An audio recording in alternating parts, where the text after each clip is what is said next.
Assalamualaikum warahmatullahi taala wabarakatuh. Bertemu lagi. Saya ini banyak idea. Okey. Kadang-kadang nak menghadap komputer, nak menghadap benda kan. Tadi ada buat Zoom ya, meeting dengan pelajar, master untuk buat presentation. So, nak relax kejap. Okey. Saya nak bercerita tentang, sebelum tu saya mohon maaf, video saya sebelum ni yang ke-100 tu, dia tiba-tiba terhenti di hujung. Sebenarnya tak ada apa pun di hujung tu, tiba-tiba ada call masuk. Bila call masuk, automatically dia macam off kan. Jadi saya pun teruskan saja lah. Petang ni saya nak cerita pasal kenapa kita sangat mementingkan konten. Dalam pembinaan sesuatu sistem pendidikan, kurikulum adalah satu blueprint, satu yang pernah saya sebut sebelum ni kan. Satu perancangan untuk kita memikirkan bagaimanakah bentuknya hasil pelajar itu kemudian. Jadi kita pun membina kurikulum. Saya tak tahulah kenapa kenapa sekian lama kita memilih satu bentuk kurikulum yang tertentu. Tidak sebagaimana negara-negara maju. Saya pun tak faham kenapa ya. Maybe kerana kita negara Asia, kita rasa nak bersaing dengan negara lain dan kita tidak bersedia untuk terbuka. Tetapi selepas 60 tahun merdeka, rasanya kita tak dapat mencapai kejayaan yang begitu banyak. Seperti yang kita kejar tu tak dapat, yang kita kendong pula berterabur. Ada dua bentuk kurikulum. Secara lazimnya dua bentuk kurikulum. Kalau orang baca kurikulum dia pening kan, sebab macam-macam bentuk kurikulum. Tapi yang lazimnya dua, yang boleh disebut sebagai manifest kurikulum. Satu tu latent ataupun hidden kurikulum. Di Malaysia ni kita lebih banyak kepada manifest kurikulum. Apa dia manifest kurikulum? Sesuatu yang kita terjemahkan secara eksplisit. Dan itu dapat dilihat daripada kandungan yang disusun begitu rupa sehingga kepada pendetailan, kepada apa yang perlu dicapai dalam tajuk yang sebegini minor. Apa learning objektif yang dicapai ya. Nanti. Adik-adik come. Dah, terima kasih. Ini kerja yang saya bagi kepada Zulkarnain ya, Nain. So tak bagi kerja kan, dia duduk main game je. Balik kepada kurikulum tadi. Malaysia menggunakan sistem manifest kurikulum. Kita nak tengok dengan mata kepala kita sendiri. Jadi anda jangan panik, kenapa kita jadi macam ni? Kenapa kita kena ada buku teks? Kenapa kurikulum kita terlalu detail, terlalu rigid? Kenapa kita nak terkejar-kejar kurikulum? Kerana kita berkiblat kepada manifest kurikulum. Kita ada sekarang ni KSSR, Kurikulum Standard Sekolah Rendah, yang kita terjemahkan secara agak detail. Saya katakan sangat detail dalam DSKP. Apa DSKP? Dokumen Standard Kurikulum dan Pentaksiran. Pentaksiran sebenarnya macam mana kita nak menilai outcome itu dalam bentuk satu yang sangat standard. Jadi ini yang dikatakan maybe one size fit all. Semua pelajar mesti capai standard ini. Kalau siapa tak capai, tidak adalah pula accountability untuk membetulkannya. Naik je ke kelas-kelas tahun-tahun kan, akhirnya tertekan ya. Satu lagi kurikulum adalah kurikulum latent kurikulum. Jadi negara-negara maju mereka lebih banyak cenderung kepada latent kurikulum. Sebab tu mereka tidak ada exam, mereka tidak ada buku teks. Mereka ada sejumlah buku teks yang digunakan oleh semua pelajar yang disimpan di kelas. Jangan tak tahu. Sains tidak diajar pada tahun 1, tahun 2, year 1, year 2. Di UK umpamanya. Saya rasa di Australia pun sama. Sains tidak ada. Tahun 1, tahun 2, year 1, year 2. Kalau di Jepun maybe year 4 baru mula. Okey, sebahagian tempat maybe year 3. Pendek kata, year 1, year 2 tu tidak ada sains dia ajar secara subject matter yang ada kandungannya yang perlu dihabiskan oleh guru. Okey, mereka hanya mementingkan dua sahaja, iaitu bahasa dan juga matematik. Okey, sebab matematik ni satu perkara yang agak baru yang tidak boleh diperhatikan. Dia lebih berbentuk abstrak hinggalah kita dapat menguasai konsepnya. Sebab itulah matematik diberikan penekanan compare dengan sains. Saya rasa itu satu cara yang baik, yang logik yang kita boleh fikirkan. Sains ini satu perkara yang boleh kita masukkan dalam subjek-subjek lain, ajar bahasa. Kita ada dua bahasa tau. Kita ada bahasa Inggeris, kita ada bahasa Melayu. Jadi dalam bahasa Inggeris boleh masuk sains, dalam bahasa Melayu pun boleh masuk sains. Dan kita ada subjek lain yang banyak. Okey, sekolah agama ada 14 subjek. Tak cukup tangan saya nak tunjuk ni. Ada 14 subjek yang dimasukkan dalam ujian atau peperiksaan. Ada 14 subjek. Tak cukup tangan saya nak tunjuk kalau sekolah agama. Okey, anak saya Zulkarnain sekolah agama. 14 subjek yang dia belajar. Okey. So, bila kita lebih berkiblat pada manifest kurikulum, sesuatu yang kita nak lihat, yang kita aturkan, maka wujudlah keperluan buku teks. Kita, bila ada buku teks, ada konten. Bila ada konten, kita pun nak habiskan konten. Bila konten takut tak boleh habis, kita bagi homework. Sebab tak dapat nak hazam dalam kelas. Okey, lepas satu period, kita bertukar-tukar period, akhirnya kita tak boleh nak hazam, kita bagi homework. Okey, bukan saja konten itu yang kita ada subjek-subjek matter dia, buku teks pun ada, buku tulis pun ada. Kita kalau buku bahasa Malaysia lah. Katalah anak kita pakai buku bahasa Malaysia 2 buah buku latihan. Kadang-kadang buku yang pertama separuh sahaja yang dipakai, buku yang kedua mungkin 2 muka surat saja. Akhirnya kita tukar buku baru bila masuk tahun yang baru. Jadi banyak benda pembaziran yang kadang-kadang tidak efektif langsung. Okey, di barat mereka mementingkan mementingkan latent curriculum. Okey, manifest curriculum ni oleh kerana dia melibatkan konten, maka dia melibatkan kognitif. Sebab tu termasuknya memorization. Memorization, penghafalan satu perkara yang perlu. Kewajipan bila kita belajar, kita memorize. Tetapi memorize di peringkat awal, akhirnya terbawa kepada rote memorization. Anda kena bezakan di antara menghafal untuk memahami dan menghafal buta untuk menjawab peperiksaan. Sebahagian pelajar yang dikatakan sebagai academic gifted, academic intelligent, dia boleh faham. Jadi kadar memorization mereka kurang. Cognitive load mereka kurang. Tapi bagi pelajar yang tidak dapat menguasai konten, di mana cognitive intelligence-nya kurang sedikit, memanglah kurang, mana boleh semua sama saja. Yang IQ-nya rendah sedikit, maka cognitive load dia tinggi. Mula-mula oleh kerana subjek tu maybe masih lagi sedikit, maka itu maybe menjadi satu yang dikatakan sebagai memorization. Okay, tapi lama-lama macam safe, kita rasa 2 kali 2, 4, 4 kali 7, 2 kali 7, 14.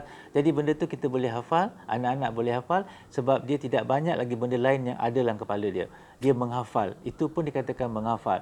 Okey, sehinggalah dia menjadi satu kebiasaan. Tetapi bila banyak subjek masuk, akhirnya dia menjadi rote memorization. Sebenarnya PhD pun banyak rote memorization, kita hafal. Kurang daripada 0.05, itu dikatakan signifikan. Kenapa signifikan? Tak tahu. Itu hafal buta namanya. Okey, lebih besar daripada ni tak signifikan. Kenapa? Tak tahu. Okey, itu namanya hafal buta. Tapi taklah sebanyak sekolah rendah kan.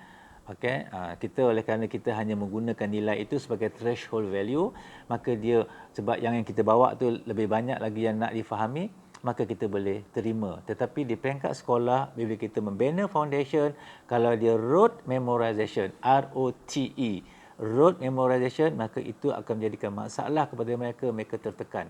Dan akhirnya mereka tidak boleh cemerlang akademik dan kita hantar pula dia masuk TVET. Kita letakkan TVET itu sebagai bakul untuk terima pelajar-pelajar yang ada masalah akademik. Satu konsep yang sangat silap seperti yang saya telah bincangkan sebelum ini. Okey, kalau di barat mereka lebih utamakan latent curriculum, bermakna kontennya sedikit. Bukan kontennya rendah. Bukan rendah, tapi kontennya sedikit, fleksibel. Gurulah yang approach konten itu untuk mengajar kepada pelajarnya mengikut kesesuaian kelas mereka masing-masing. Okey, dan mereka sangat mementingkan budaya memahami. Mereka mengajar tu untuk faham. Biarlah masa yang lama dia ambil sebab subjek tak banyak. Okey, mereka kata ajar katalah ajar bahasa Inggeris. Dia masukkanlah dalam tu sains, dia masuklah tu dalam tu katakan matematik dan dia minta pelajar itu faham macam mana nak buat pronunciation, macam mana nak buat calculation, macam mana nak ada konsep-konsep yang mudah. Mereka makan masa yang lama. Kalau katakan hari ini tak selesai, sambung pula period yang kedua, sambung pula besok kerana cikgu itu satu saja yang mengajar core subjek. Dia tahu si Minah itu setakat mana kelebihan dia. Dia tahu si Ali itu apa kekurangan dia. Dia tahu si Samad itu apa masalahnya. Jadi dia tackle accordingly. Okey, cikgu kita masuk celup keluar. Kadang-kadang tahu nama saja, tak sempat nak kenal mereka ni faham ke tak saya. Cikgu maybe kenal anak saya 9, tapi dia tak tahu anak saya tu lemah kod mana. Dia tak tahu. Okey, tapi di barat tidak. Di negara maju tidak. Mereka lebih mementingkan kepada penguasaan pengetahuan. Sebab itulah mereka boleh berdikari sendiri, membaca untuk kepuasan, membaca untuk pemahaman, membaca untuk pengetahuan dan boleh membuat sesuatu yang dramatik.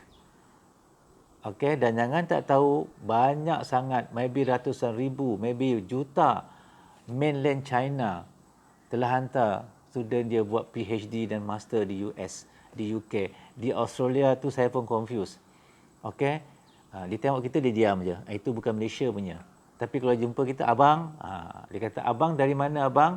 Kalau di Indonesia, kalau di Australia tu dia panggil kita abang tu daripada Malaysia lah. Tapi majority daripada mainland China, Taiwan, Korea, okay, sometimes daripada Jepun yang buat dan juga Singapura yang buat PhD dan master di Australia dan negara-negara maju. Mereka telah mengubah minda mereka berfikir. Kalau tidak, mereka duk tiru je. Macam China, intellectual dia tiru je. Buat modification je. Sama macam Jepun. Kan? Tapi dia sedikit sikit lah. Tapi asas tu dibina oleh negara-negara barat. Kita nak membina asas itu juga. Bukan lagi nak tiru, kemudian buat modification. Okey? China tak apalah, rakyat dia banyak. Kalau dia 1% pun genius, dia dah berapa ratus ribu. Okey? Kita kalau 1% genius, banyak mana sangat. Jadi mereka boleh menghasilkan banyak perkara. Okey, kerana rakyat mereka banyak bilion. Kita hanya lebih kurang 37-38 million sahaja. Jadi kesimpulannya, bagi barat, mereka mengutamakan latent. Sebab tu mereka tak nampak kenapa perlu diberikan grade. Mereka tak nampak kenapa perlu diberikan A. Mereka nampak kenapa pelajar ni tidak boleh disediakan environment belajar. Diberikan learning experience yang paling baik semaksimal mungkin kepada semua golongan. Okey? Sebab tu mak bapak tanya ya, macam dalam forum yang live semalam di mana di mana panel memberitahu bahawa dia tanya anak dia dapat nombor berapa. Dia kata there's no grade, there's no mark, there's nothing. Okay, but I can tell you the background of your son or your kids or your daughter. Okay, kat mana kelemahan dia, kat mana kekuatan dia, kat mana boleh kita ajar kat rumah. Dia boleh bagi tahu anak kita tu macam tu. Jadi mereka mengutamakan latent curriculum. Mereka ada konten juga. Mereka bukan tak ada konten, ada konten. Konten mereka bukan rendah pun, tinggi juga. Tetapi mereka mempunyai buku teks yang longgar. Kerana apa? Kebanyakannya diberserah kepada cikgu untuk menyampaikannya. Jadi saya buat kesimpulan, itu bezanya kita dengan di negara maju.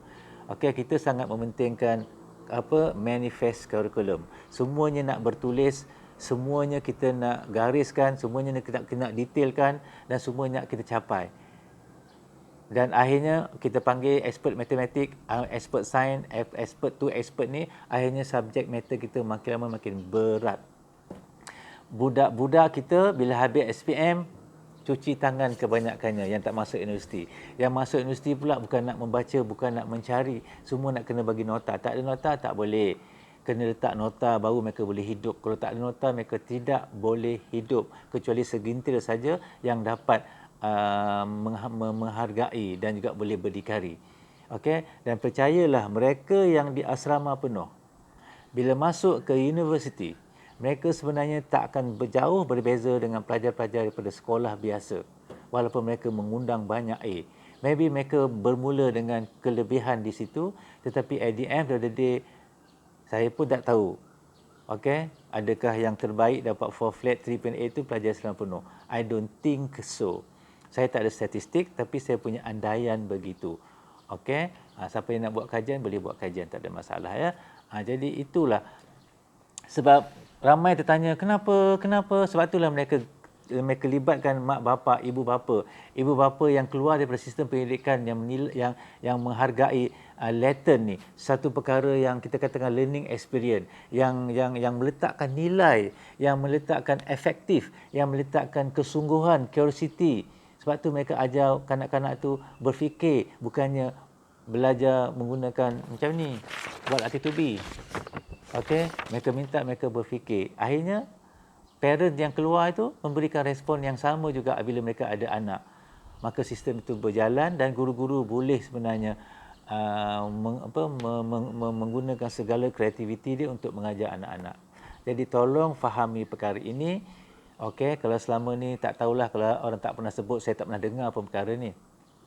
Yang saya dengar cikgu diarah buat tu, cikgu diarah buat ni. Bila berlaku rombakan, dia berlaku satu Malaysia dan sangat susah rombakan tu nak berlaku. Kenapa? Kerana sistem tu ketat, gearnya terlampau complicated. Akhirnya guru tu terpaksa nak buat ni salah, nak buat ni salah, nak buat ni salah. Okey, itulah yang kita ada dalam sistem pendidikan kita. Anak-anak kita pun taklah menjadi sangat. Okey, kadang-kadang yang pandai tu mereka dapat satu suasana permajaan yang baik, mereka menjadi anak yang baik. Tapi yang lain-lain itu kadang-kadang terbiar begitu saja. Mereka masuk kelas for the sake of masuk kelas. Kenapa? Kerana semua orang masuk kelas. Tetapi mereka tidak dapat apa yang dikatakan long life learning ataupun lifelong learning, whatever is it lah. Mereka tak dapat menjadi seorang knowledge seeker. Okey, kalau tak ada exam mereka tak membaca. Okey, dan itu penyakit tu juga sampai kepada PhD dan master. Yang juga kadang-kadang kalau tidak ada masalah, mereka relax je. Sehinggalah saat-saat akhir barulah semuanya nak buat. Semuanya nak tanya, semuanya nak kena bagi, semuanya nak kena diletak depan mata, semuanya nak dinyatakan link, so on and so forth. Namun nak cari sendiri, maybe tidak ada capacity.